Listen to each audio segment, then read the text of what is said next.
Hello, this is Let's Talk About Myths, baby. I'm Liv, and this is the podcast where I tell you crazy stories from ancient Greek mythology, now with the added bonus that I sing the theme song, or the title of the podcast in general, in the right tune. It's all very thrilling. We've had quite the time over the past few weeks, haven't we? We've talked about dads eating their kids, kids killing their dads. We've talked about flying horses leaping out from the stumps of decapitations. We've talked about the many, many, many women the king of the gods had sex with, against their will and consensually. And we've talked about what happens when you have sex with a bull, and that awful hero that arrives to kill the offspring of such sex with a bull. And of course, we've talked about why you shouldn't eat things that gods of the underworld give you just as you believe you're about to be freed, and why pissing off moms, particularly goddess moms, is a really stupid idea. It's been a wild ride so far, my friends. I'm not sure why I'm laying everything out like this. It's not like it's not about to get a whole lot wilder. This week I'm both continuing on from previous episodes that related to Crete and starting into a new saga entirely, because it's all connected, you know? This episode also acts as a bit of a counter to the awfulness that is Theseus. See, the hero in this story is actually a pretty good guy, kind of like our friend Perseus. Not perfect, but also not raping and abandoning the resulting pregnant women on the reg. So, a step up.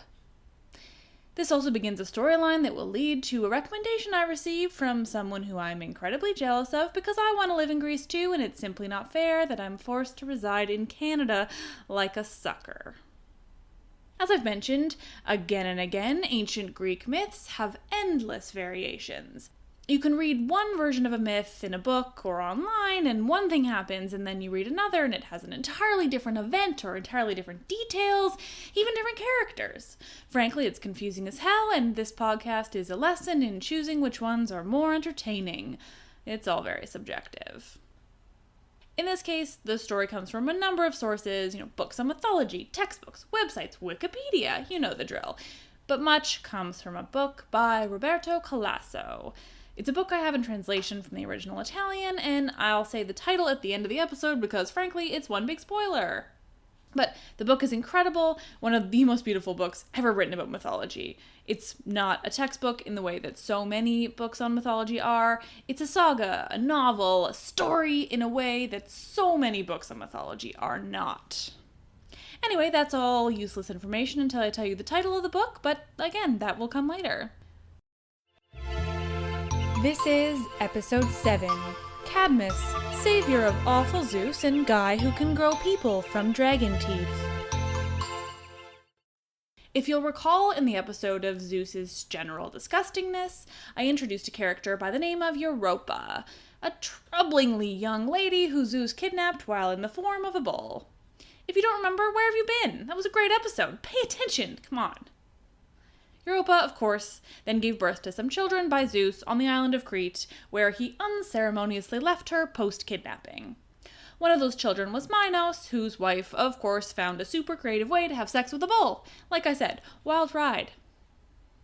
In any case, Europa, who was, again, pretty young when Zeus creepily kidnapped her, as if there is a non-creepy kidnapping, had an older brother back at home. She had more than one, actually, but we're only concerned with the one. Europa's brother is a young man by the name of Cadmus, and when Europa was kidnapped, Cadmus went searching for his beloved sister. As I mentioned when I first introduced Europa, she is a Phoenician princess.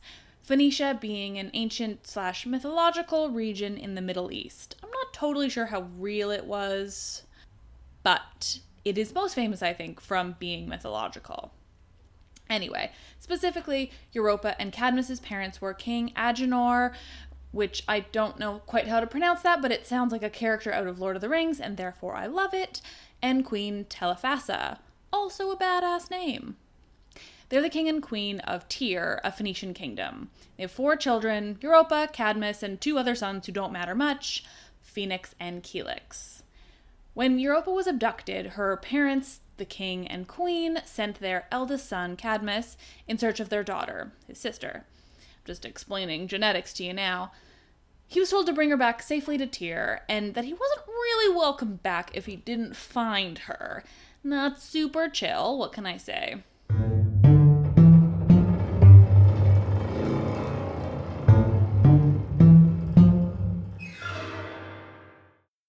Cadmus goes off in search of his sister, and pretty quickly he realizes he isn't going to find her. It's not clear quite how hard he looks. Basically, the most common versions of the myth start after he's given up, so what can you do?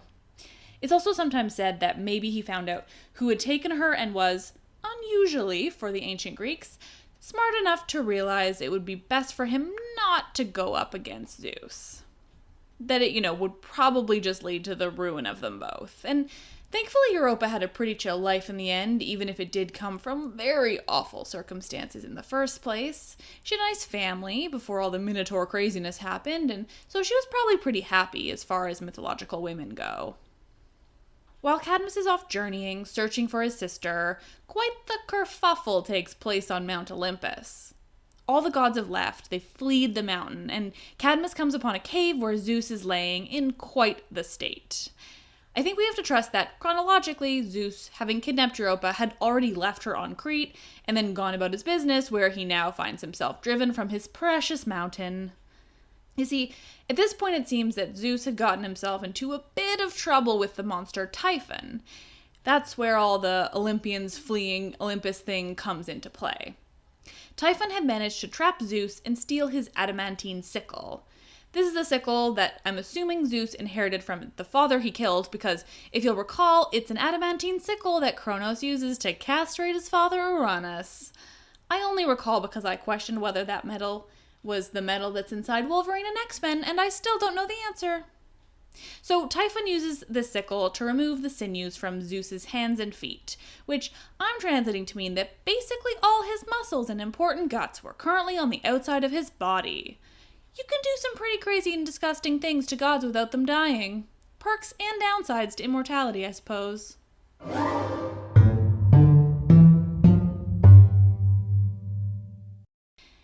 According to Roberto Colasso's book, the sinews, quote, formed a bundle of dark, shiny stalks, not unlike the bundle of lightning bolts that lay beside them, although these were bright and smoking. So basically his nasty guts are in a pile nearby. He's just staring longingly at everything that would make him not a skin sack. I mean, gross. Colasso's book also says it outright. Zeus's body is lying in the distance, quote, an abandoned sack.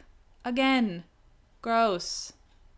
The sinews and general innards were being guarded by Delphine, a girl who is half human and half snake, which is something I think we've seen a bit too much of in Greek mythology. What was with them and snakes? I hate snakes. Ugh. So Zeus is lying there all nasty and all his stuff is being guarded by Snake Girl with Typhon off in the distance. Now Typhon, father of all these crazy scary monsters, is quite the beast. In Colasso's book, he's described as having 100 animal heads with thousands of snakes framing them. Who came up with that? So badass, totally terrifying. Seriously, what is with all the snakes? So here's Cadmus, who was just minding his own damn business just 2 seconds ago, and now he has to defeat this bananas monster in order to save the king of the gods, who's in quite the pickle. Quite the pickle indeed. Cadmus thinks back to his history, to his childhood growing up in Phoenicia and the nearby regions. He thinks about how his father brought him exploring to the Egyptian temples. And in those temples, the priests had, quote, squeezed into his mouth the ineffable milk of books. Now, I just want to repeat that because it's one of the most beautiful phrases I've ever read, and it's phrases like that that make this book so unbelievably just stunning in its prose. The ineffable milk of books. That's how I'm describing my love of books from now on. And it was on one of these trips that Apollo revealed to Cadmus, and to Cadmus alone, the just music. That being just like justice. And this is the music that Cadmus played now. Cadmus hid in the bushes nearby the cave where Typhon was relaxing after having, ripped everything from Zeus, and he played this just music.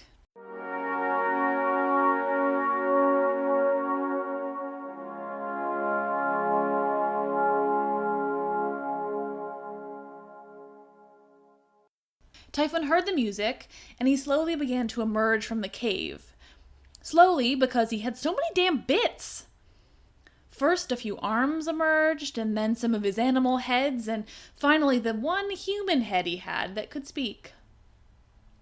It asked Cadmus if he would compete with him, Cadmus's pipes against Typhon's thunder. Cadmus said he would, but that he wouldn't be any good without a lyre. And that's like a lyre, the instrument, and not a person who lies. That wouldn't be helpful at all. So Cadmus says that he doesn't want to compete using only his pipes. He says he can make himself a lyre if only he had some sinews. Typhon, of course, says, "Oh, how lucky! I happen to have some extra sinews, as you do." And he brings Zeus's innards to Cadmus for him to make himself an instrument. Instead, Cadmus, being all sneaky, hides the sinews under a nearby rock, and then he hides in the bushes and he begins to play with his pipes, making it only seem like he's using this sinew-made lyre.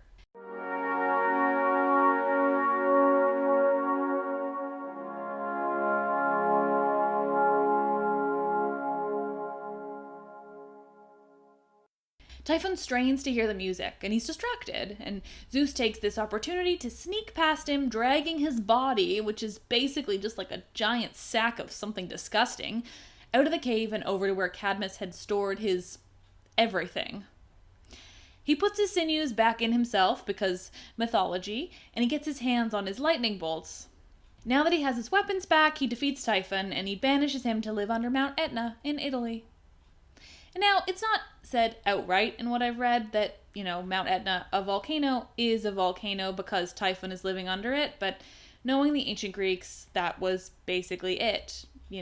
Why is that mountain spewing smoke and fire? Well, because there's a monster living under it, don't you know? That seems so obvious. And that is why I would sometimes wish that science wasn't a thing. I mean, I like science, it's good, but what has it really done for us?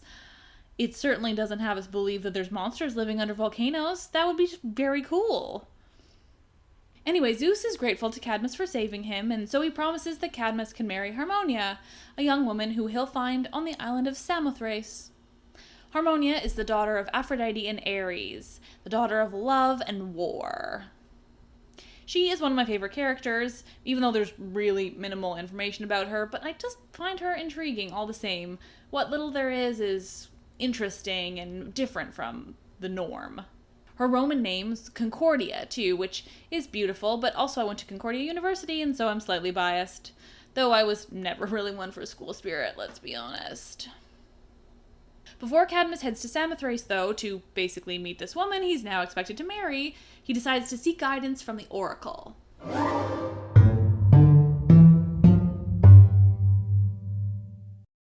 Now, this is one of the very, very few instances of oracle information that doesn't end in total tragedy. So that's really nice, It's just so rare.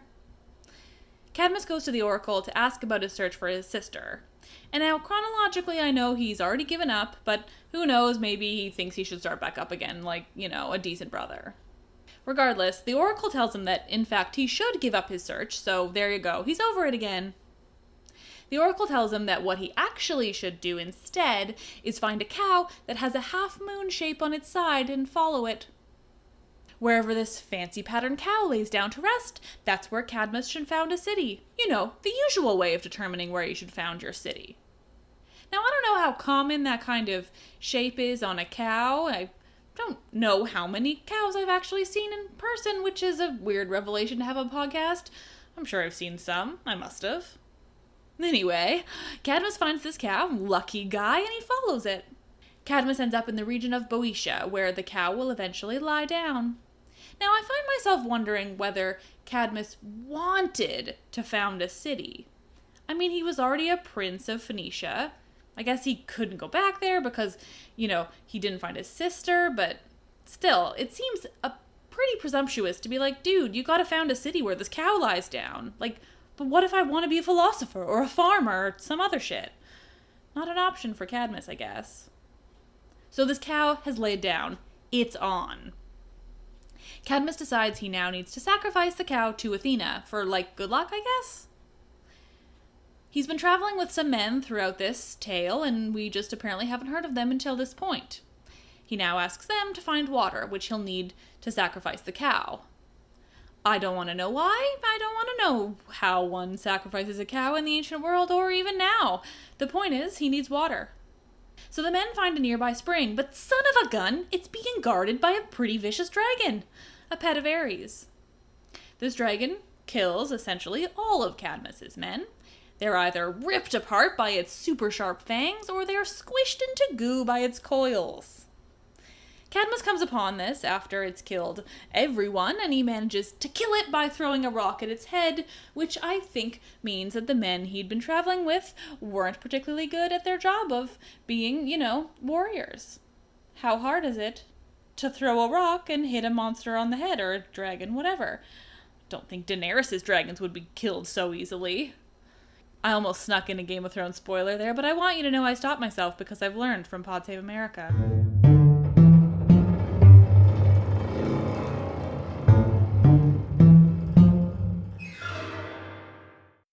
So now Cadmus has sacrificed the cow, and Athena appears to him, because that's what a sacrifice gets you, which I think is pretty cool. Though it would also be nice if a god would appear without someone having to kill an animal. Just a suggestion.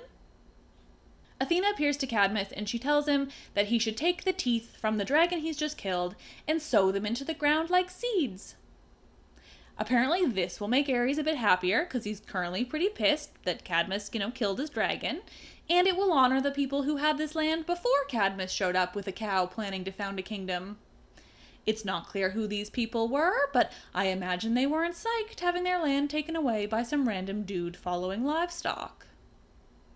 Cadmus plants the teeth like seeds, and bam! A bunch of super strong warriors, better than the ones recently killed by the dragon, spring from the ground, fully formed and fully armed. With these men, Cadmus founds the kingdom of Thebes, named for the more famous and more awesome city in Egypt, which is of course near to where Cadmus was from, and also, the ineffable milk of books. And now that he's got this sorted, he's ready to have a wife, because that's how it worked back then, and wasn't that fun for ladies?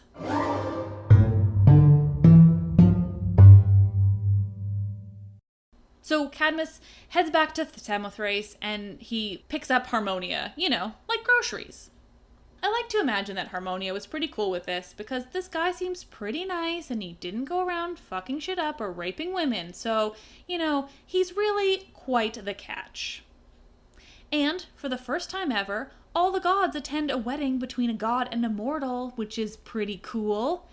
The mortal is the key point here. Cadmus wasn't even a demigod, which frankly makes him more badass than the standard demigod heroes like Theseus and even my friend Perseus. Given Cadmus is a full-blown mortal, the gods showing up to his wedding is a pretty exciting feat. Much like previous stories, it's entirely unclear how the whole gods can't appear to humans without those humans bursting into flames issue comes into play. No one bursts into flames though, so that's nice. At their wedding, all the muses sang. The goddess of victory, Nike, flirted with the god of love, Eros. See, they both had wings, so they did a little drunk at a wedding wing flirting. It was a pretty awesome party. But in addition to all the super fun ambrosia and wine-filled time, the god Hephaestus showed up with a gift for Harmonia. Like I said earlier, Harmonia is the daughter of Aphrodite and Ares, the goddess of love and the god of war. Now, again, Harmonia doesn't have a lot written about her, but given that parentage, I picture her as quite the badass. She's the goddess of harmony, she's just like the general idea of a harmonious earth, and she is a pretty cool chick. Although Aphrodite and Ares had quite a few kids together, the god of love, Eros included, they were definitely not married. See, no one but Aphrodite really liked Ares, except for some of his bad guy friends, but, they don't really count. But man, did Aphrodite have a fondness for him. She was, though, married to Hephaestus. I'm going to cover Aphrodite more in depth in a future episode, but man, is she awesome. I've mentioned before, but again, she's basically the only female who can ever do whatever the fuck she wants sexually, and all the power to her.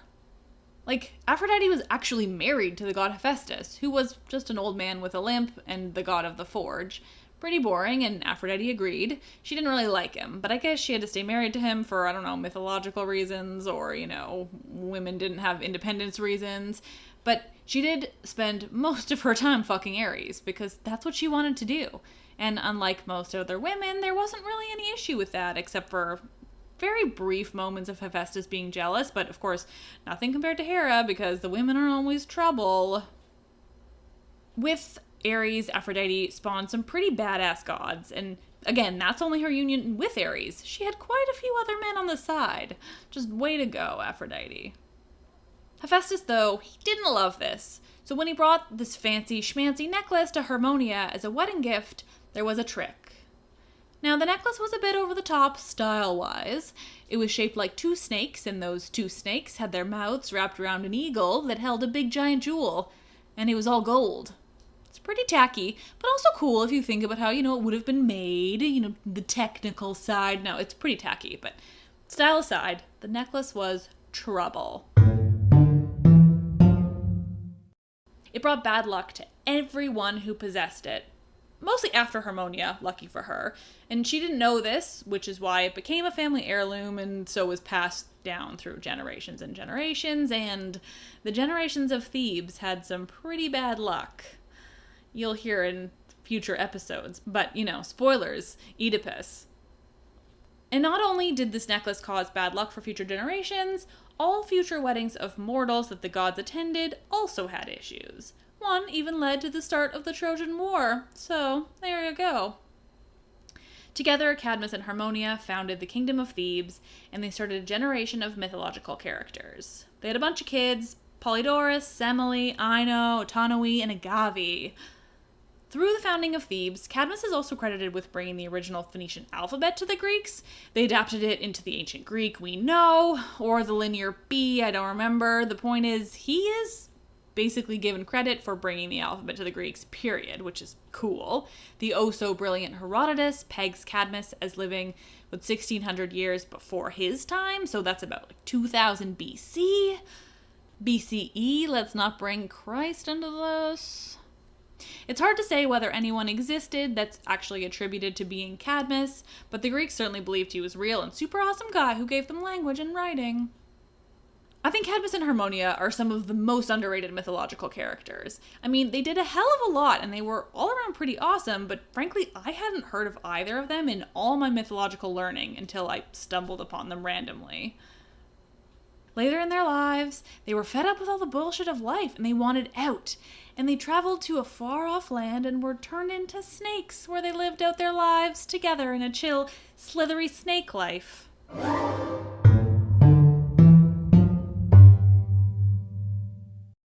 But the couple may have been awesome, and they led a pretty good life, but unfortunately their offspring didn't have such good luck. See, that's where the blame gets put on this necklace that Hephaestus gave Harmonia. She passed it on to her children, and they had it pretty tough. For instance, their daughter Semele, you may remember her from an earlier episode. She's one of the many women that Zeus completely fucked over, specifically in the birth of the god Dionysus. Zeus impregnated her, and she asked him to prove that he was indeed Zeus. I'll concede that Semele should have known better, but more so, Zeus should have just refused. But I didn't, and she burst into flames and died instantly. Zeus, of course, saved her son, though, by sewing him into his thigh. You remember that totally normal and not at all insane scenario. There's a couple other fun stories, but I'm hoping to put them into mini-myths. Basically, Cadmus and Harmonia had a great life, and then everything fell apart from there, which leads me to next week's, where we'll go into some pretty crazy stuff. There's a lot of, my god, why do you even go to the Oracle in the first place? It's totally gonna fuck you over, and a little bit of, oh my god, she's your mom!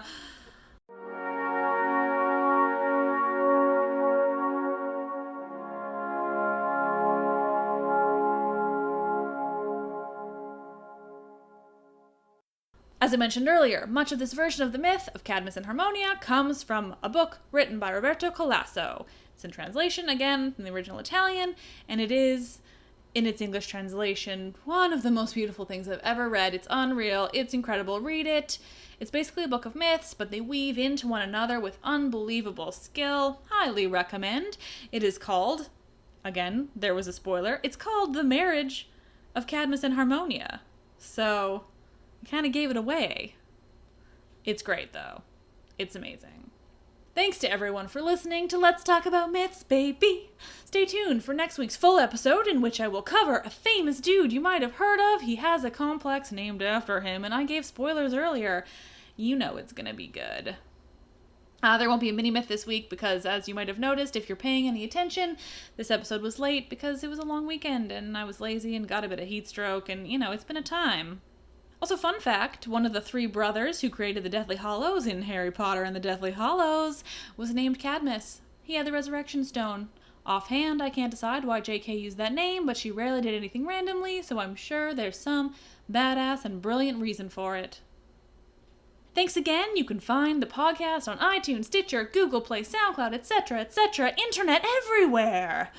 I'd really appreciate if you would rate, review, subscribe, tell your friends, do anything, spread the word, tweet at me, Instagram me.